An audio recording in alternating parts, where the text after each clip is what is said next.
To create patterns on a knife blade, clay is typically applied to the spine of the blade before heating and quenching. The quenching process is arguably the most visually striking part of knife forging.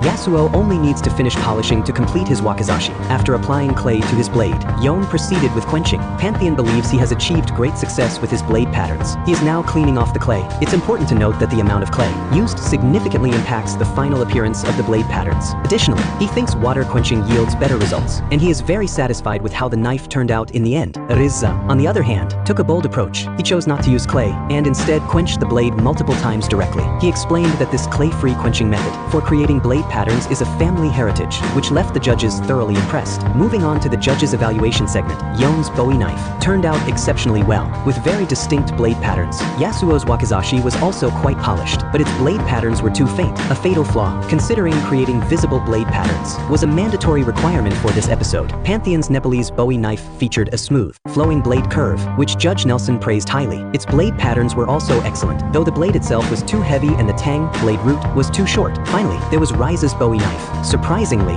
Rise's clay-free method successfully produced flawless blade patterns, and the blade remained perfectly straight. In the end, Yasuo was the first to be eliminated due to his faint blade patterns. The remaining 3 contestants were given 3 hours to fully complete their knives. Yon chose to first refine the knife's details before crafting the handle. Pantheon, however, started directly with the handle. He decided to add a copper handguard to balance the weight of the blade and tang. This adjustment came after the judges pointed out that the proportion between his tang and blade was not ideal during the evaluation. Meanwhile, after polishing his blade, Yon began drilling holes in the wood for the handle. He then heated the tang, a technique that, it should be noted, had led to the elimination of nearly all previous contestants who attempted it. Rise opted for a more straightforward approach to crafting the handle. His top priority was ensuring the knife would feel comfortable in the judges' hands during use, so he chose to make an oval-shaped handguard. Like Yon, Pantheon also decided to use the method of burning through the wood for handle fitting. When time was up, the testing phase began. First was the hardness test, which involved chopping wood. Yon's short Bowie knife went first. The blade remained as good as new, though the cut it made was relatively shallow. Next was Pantheon's Nepalese Bowie knife. It managed to make a 5-centimeter deep cut while still maintaining a sharp blade. Finally, Rise's Bowie knife was tested. Its cut was only 0.5 centimeters shallower than Pantheon's. In the subsequent sharpness test, all 3 knives performed exceptionally well. After final deliberation, the judges decided to eliminate Yon next. This left Rise and Pantheon to compete in the final showdown. Both contestants need to return to their respective workshops to forge a Crusader sword, who will emerge as the winner.